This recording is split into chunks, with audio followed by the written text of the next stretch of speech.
Good evening, everyone. Good to see everybody tonight. Hope everyone's having a good week.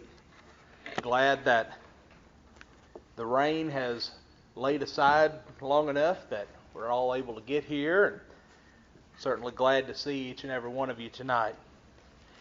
Jared, would you lead us in prayer to start our class tonight?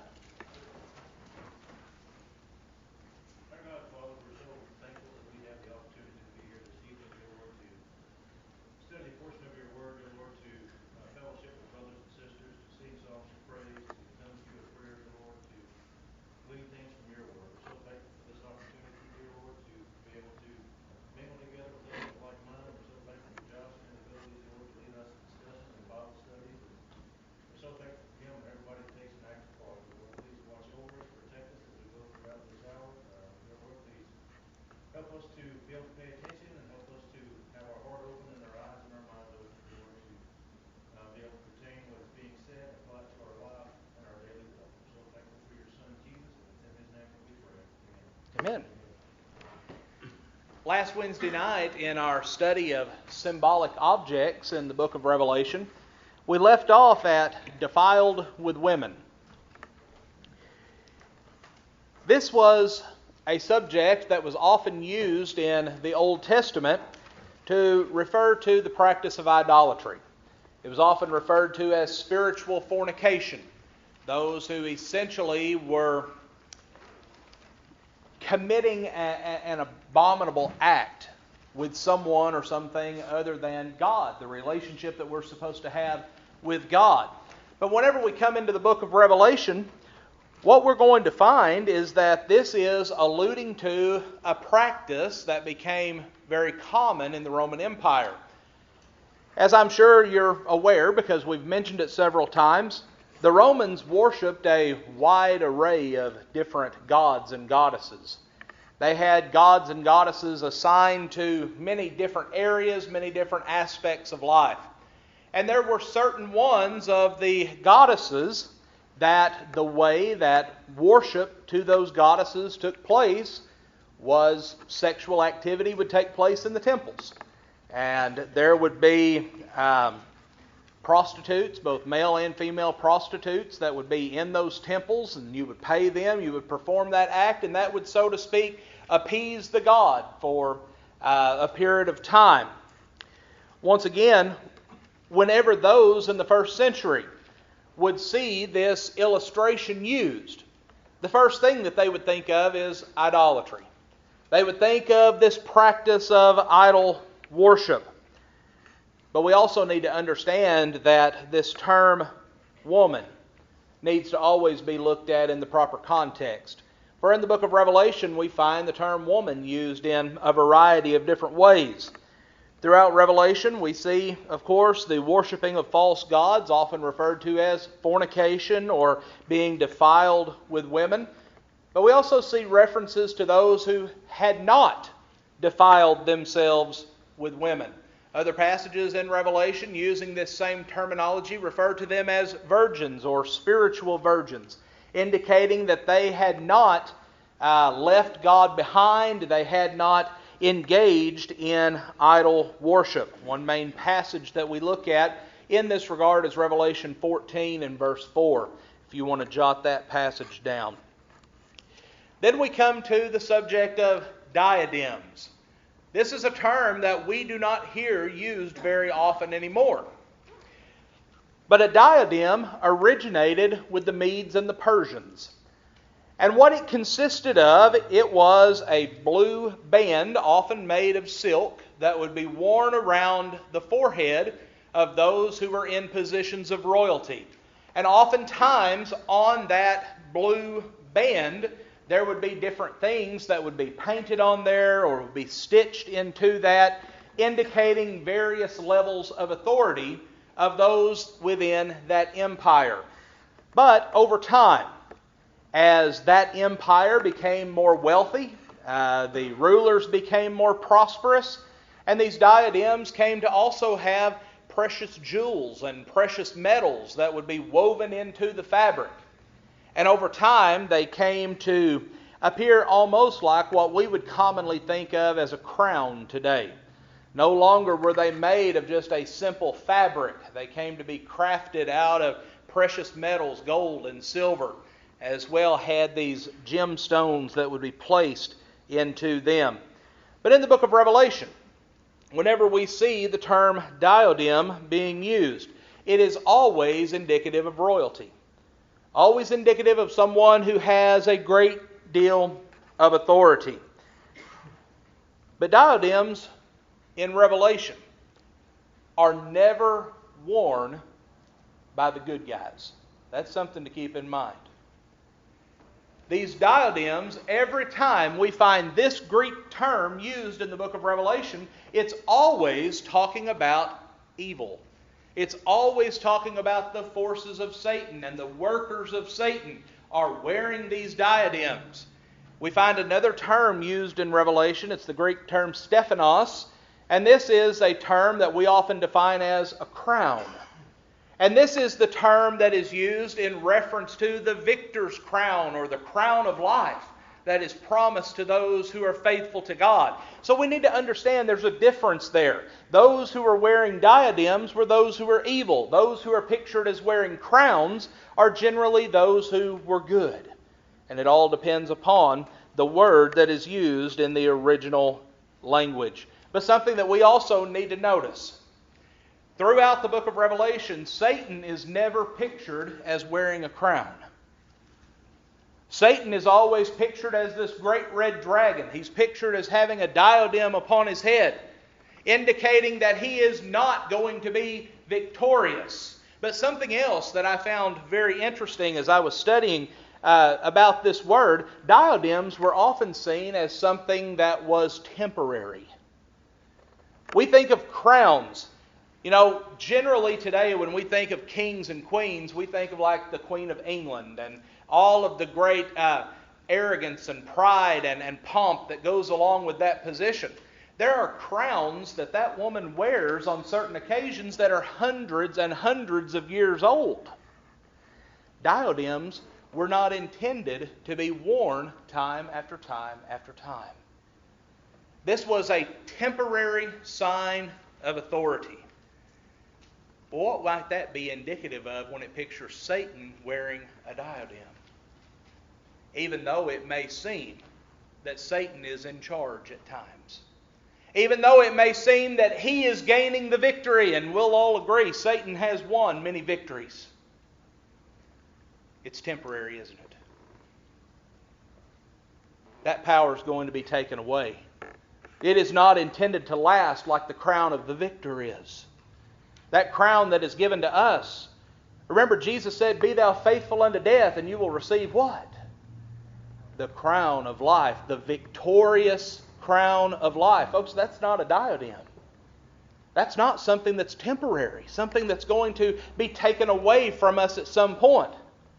When we pass from this life and the day of judgment comes and we stand before that judgment seat and we receive that crown, it's never going to be taken away.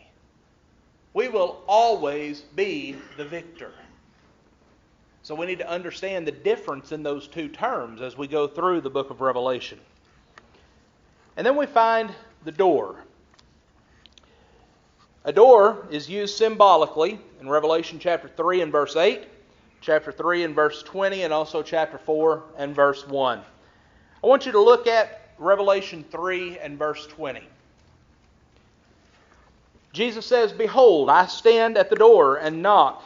If any man hear my voice and open the door, I will come in to him and will sup with him and he with me."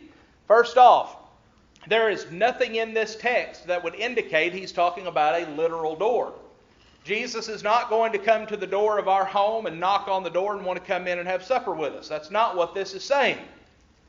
But what this is talking about when it uses the illustration of Jesus standing at the door and knocking. You know, oftentimes we talk about the door of our heart. We sing songs that talk about door of my heart I hasten, and welcoming Jesus into our hearts. But this symbol, the door, is often indicative of Jesus' patience, his persistence, and his appeal to men. Jesus does not knock on the door of our hearts just one time and give up on us. He is persistent. He's patient. He doesn't want anyone to perish. He's continuing to give us those opportunities to open that door, to let Him in. But the overall symbolic message that we find in this term is it's talking about the way that something worthwhile is obtained. We have to seek those opportunities. You know, a lot of times whenever we take on a new career or something of that nature, we talk about walking through another door or opening another door. We are taking that opportunity because we realize it's something worthwhile that's going to benefit us. Well, that's what this is talking about. It's talking about Jesus presenting us with an opportunity. If we open the door, as He said in Revelation 3 and verse 20, if we will open the door, He's going to come in. He's going to have fellowship with us. We're going to essentially be in a right relationship with Him. But we have to let Him into our life. We have to allow Him to influence us. Now, y'all feel free to stop me at any time, speak up, ask questions. I know it's been a while since we've had a regular routine with our classes, but you know I like your questions and comments, so feel free to speak up if you have anything to add. Probably everybody here already knows the meaning to the next one, because we've mentioned it a couple of times so far. Revelations 4 what? 4:20. 3, 8, and 20, right? Yes, 3:8, 3:20, and 4:1. And 4:1. Yes, ma'am. All right, what about the dragon? When we think about the dragon in the book of Revelation, it always refers to just one thing. There's not a variety of different things, a variety of different dragons. There's one dragon, and he refers to one entity, Satan. Satan, or the devil. We read in Revelation 12 and verse 9, "And the great dragon was cast out, that old serpent."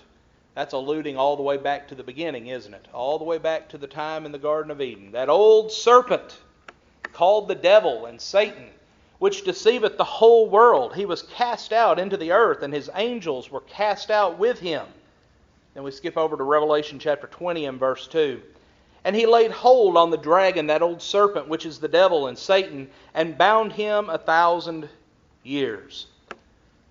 The dragon was never anything in the book of Revelation other than Satan.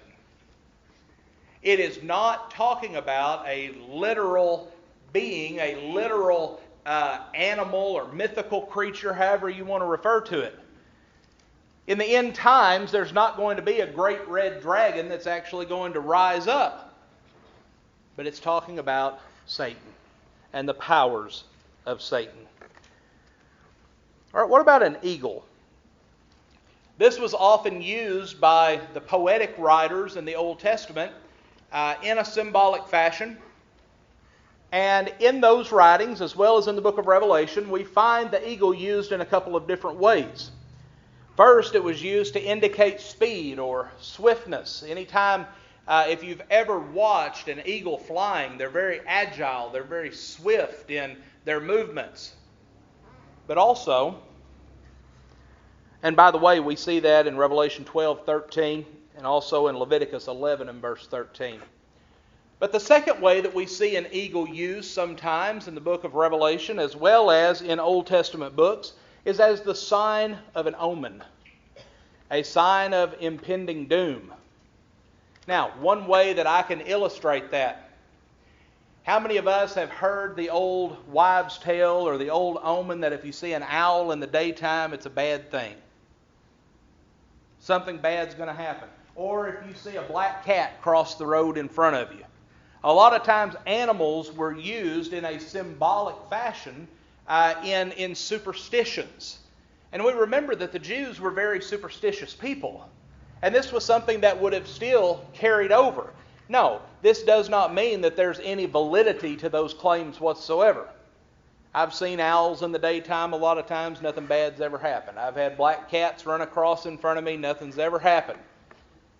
But sometimes in these writings, an eagle was seen for its ferocious nature and was seen as an image of something that was negative, an omen that was about to take place. We see that Jeremiah 49 and verse 22, and also in the book of Hosea chapter 8 and verse 1. What about earthquakes? By the way, did anybody feel the earthquake last night or early this morning? There was one out around Nolan that I read about on TV. I guess I slept right through it. I always do. But anyway, earthquakes in the Bible. This was another familiar Old Testament symbol, and it often referred to God's judgment against evil. God's judgment against the enemies of His people. We see this against the enemies of Judah.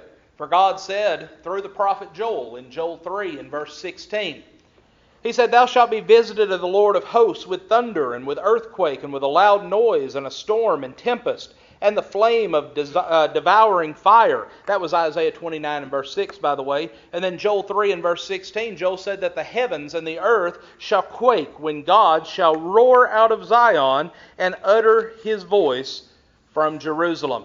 So earthquakes are often indicative of the judgments of God. Those judgments being handed down upon His enemies. And then we have fire. Fire is another one that should be pretty simple for us to understand. It represents a number of things in the Scriptures, but predominantly it was used as a purifying process.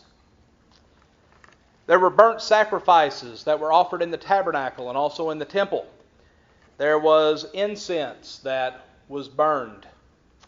But also in Zechariah chapter 13 and verse 9, we find that fire was symbolically used to refer to the purification of our hearts, purifying our life, like the purifying of precious metals, like silver is purified. But also we see fire used as a form of divine wrath.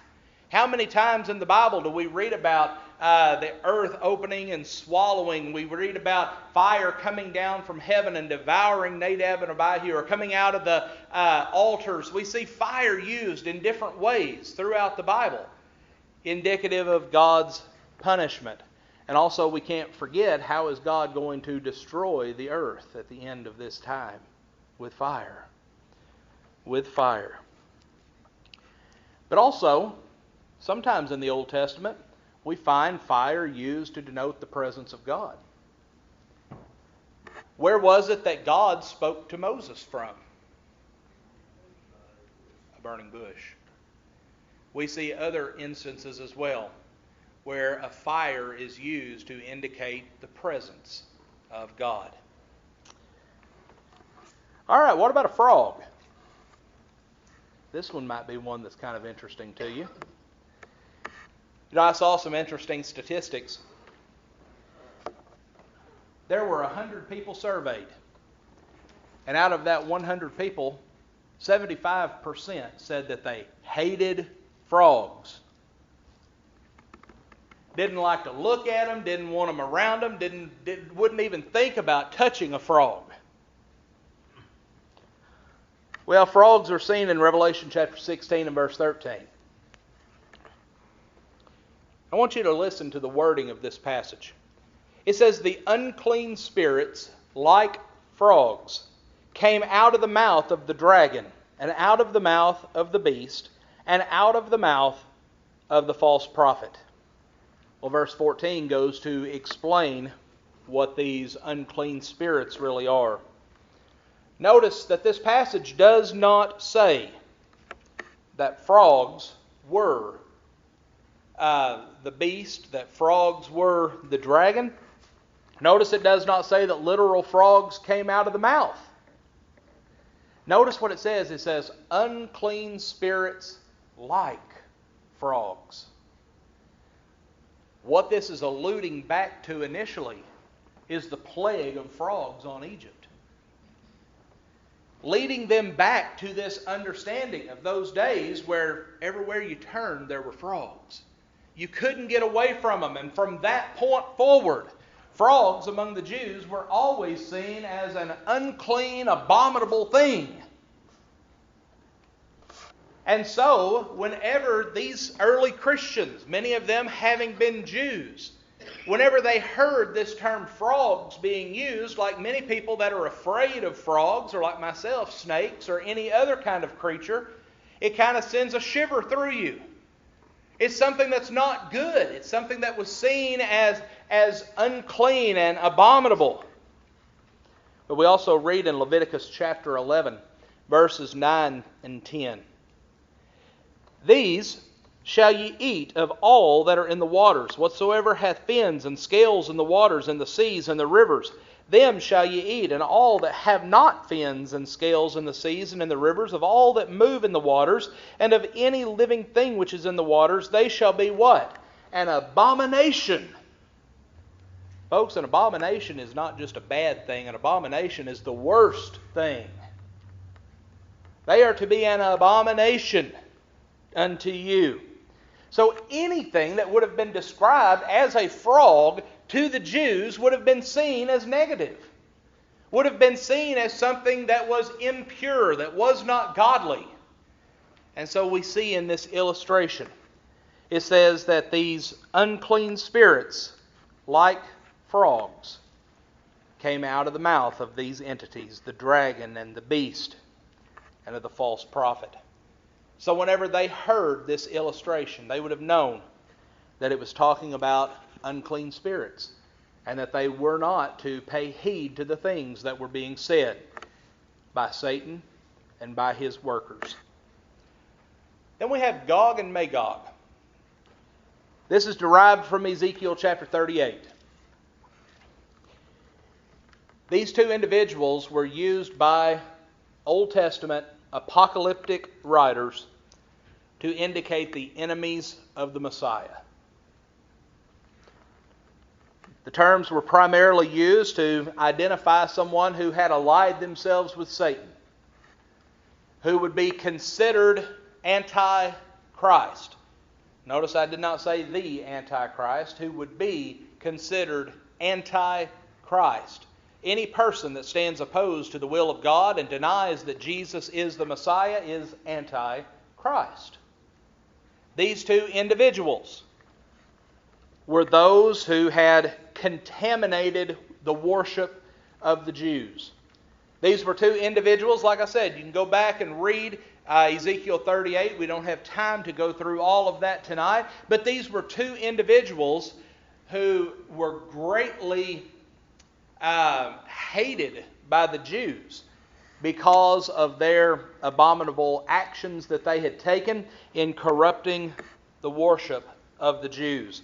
And so whenever those Christians in the first century heard the names Gog and Magog, they would recognize that these were individuals that were talking about those who were contaminating the worship of the saints. Now, whenever we read through the first 3 chapters of the book of Revelation, especially when we get into the letters to the 7 churches, we find that there were already some false doctrines that were making inroads into the church. We'll talk about those a little bit more in depth whenever we get into the text. But here they were, less than 100 years after the church had come into establishment, and there was already division, there was already false doctrine, many congregations were already being led astray, and these two names would have been indicative to those in the first century that they were referring to those who were contaminating the worship of the saints. Generally today we would use the term false teachers. These were false teachers. Then we have the term horn. A horn is symbolic of authority or power. And the common figurative use that we find of this comes from the image of fighting animals. You know, we've often seen on television or maybe even in person when 2 deer are fighting with each other, or sheep or other animals are fighting with each other, and often they're butting heads with each other. They are trying to exert their power or their authority over that other animal. Well, in Daniel chapter 8 and verse 7, we see this illustration used to denote aggressive strength. strength that was able to use the power to accomplish things for its own will. But also in the book of Zechariah, chapter 1, verses 18 through 21, it says that horns, it's used as an example of just power in general, power and strength. Habakkuk chapter 3 and verse 4, it talks about horns coming out of God's hand, talking about the power and the authority that resides with God. But also throughout Daniel, throughout Revelation, I could give you a long list of passages out of those two books where this illustration is used, and every single time it's talking about authority or power. We see, for example, in Revelation chapter 5 and verse 6, and also Revelation 12 and verse 3, we see that horns are sometimes used to refer to good authority and sometimes used to refer to evil authority. In these passages, it talks about 7 horns. And these 7 horns were indicative of the completeness of evil power. The evil power. But also, Revelation 13, verse 11, it talks about there being 2 horns that were upon the head of the lesser beast. This is meaning that this beast had power, but did not have ultimate power. It was a lesser entity. We'll talk about that more in depth as well as we get further on into the text.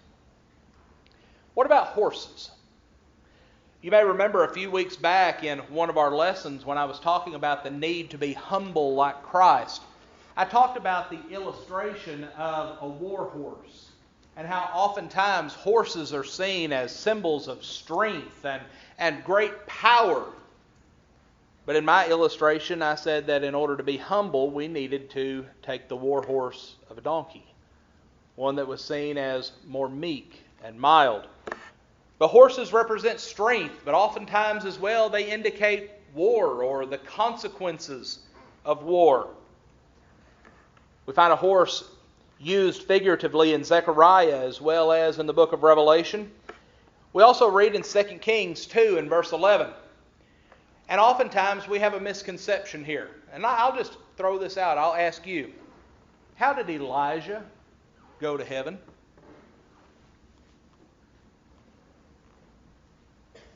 Y'all can speak up. How did Elijah go to heaven? There you go. It was in a whirlwind, but what else was present? A chariot of fire. So oftentimes we have the misconception, and I've heard people from the pulpit and the classroom, I've read articles where people said Elijah was taken to heaven in a fiery chariot. The Bible doesn't say that. It says he was carried to heaven in a whirlwind.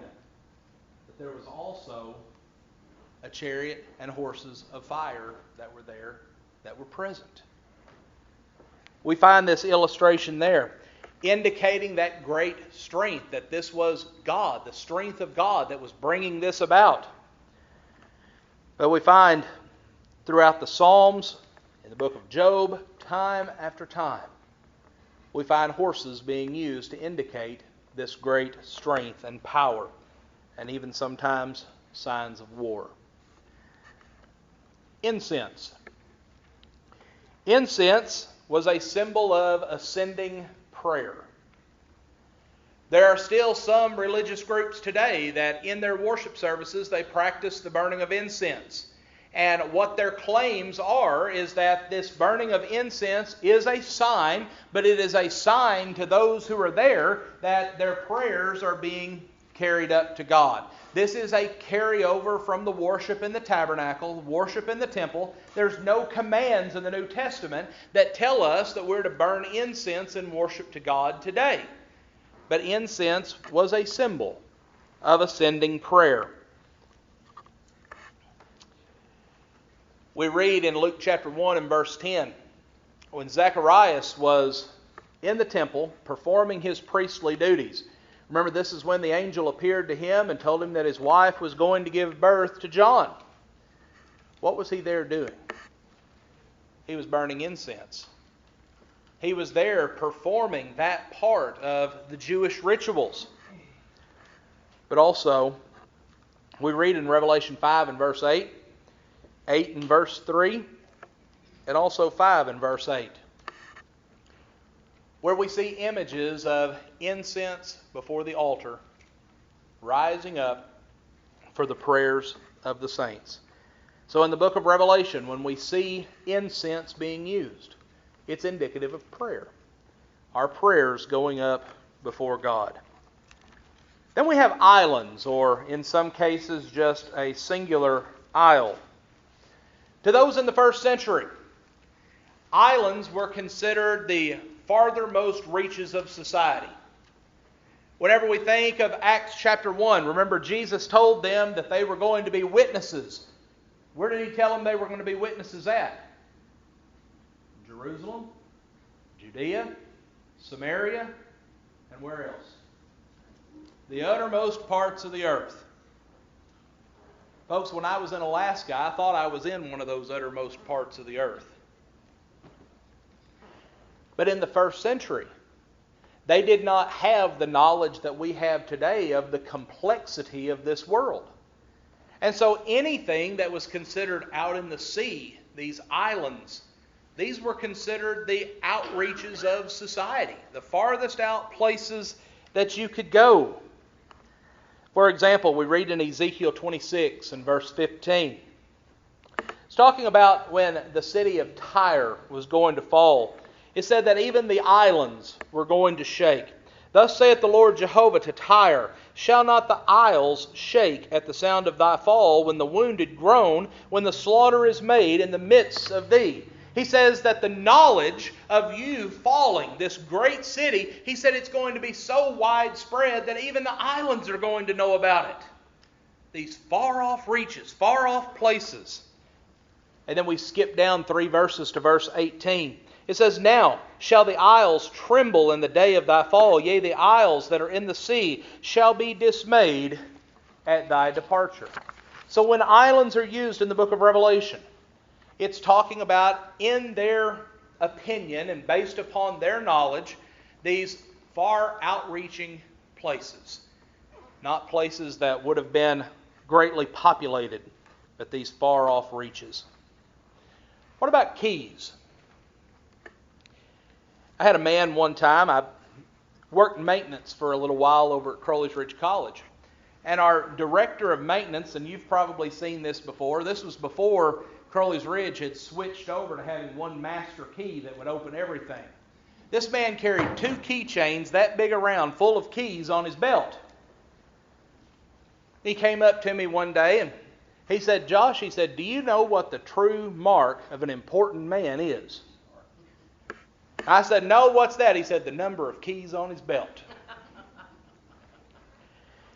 I reminded him of that a while back when he and his wife were members at Newton Street, and I reminded him about that a while back. But keys generally indicate power and authority. If you have the key to open a lock, that gives you the power or the authority to open that lock. We only give keys to our homes to people that we want to have the right to open those doors. If we have property or we have a building that we put a padlock on or something of that nature, we only give keys to those that we want to have the authority to open that. Keys are used in the book of Revelation to indicate power or authority. The lake of fire. This should be another one that is fairly obvious. In New Testament symbolism, this is referring to hell. To hell. Revelation 19 and verse 20 talks about a lake of fire, a lake that burneth with fire and brimstone. Later in Revelation 20 and verse 10, it says that this lake will be a place of torment, a place of forever burning, eternal burning. Well, the only other place that we read about in the Bible that fits the description of is hell. The eternal place of punishment for the unrighteous. Revelation 20 and verse 14 says that death and Hades will be cast into the lake of fire. That's going to be the second death. That eternal separation from all things that are good, all things that are holy. are going to be cast into that lake of fire. So in the book of Revelation, when we find the illustration of the lake of fire, it's referring to hell. Then we have the Lamb. The Lamb is another common illustration that we see used quite often. We often see it used in reference to Christ. Christ is often referred to as the Lamb of God. But a lamb in religious symbolism, and I'm going to use that term loosely, because through the centuries a lot of things have come to have religious symbolism that did not originally have that connotation to it. But in religious symbolism, the lamb has come to represent purity and goodness. Purity and goodness. But as I mentioned a while ago, in the New Testament it's used to refer to Christ. And so as we read through the book of Revelation and we see the example of the Lamb, it's not referring to purity and goodness as some religious bodies developed centuries later. This is referring to Jesus. Jesus is the Lamb of God. In John 1 and verse 29 we read, "The next day John seeth Jesus coming unto him, and he said," what? "Behold the Lamb of God, that taketh away the sins of the world." Now, whenever we think about Jesus, Jesus is a sign of purity, isn't he? Jesus lived a pure life, a sinless life. Jesus is a symbol of goodness. Everything that Jesus did could be defined as good. So we kind of see where that symbolism developed. But in Revelation, as well as throughout the New Testament, when a lamb is described, it's talking about Jesus. Also, we find Jesus compared to a lamb in prophecy. Isaiah chapter 53 and verse 7. And this prophecy, we find a fulfillment in the conversion of the Ethiopian eunuch in Acts 8 and verse 32. This lamb being found there. Okay, does anybody have any questions or comments before we stop for tonight? Okay. Well, then we will pick up next Wednesday night at lightnings, voices, and thunders.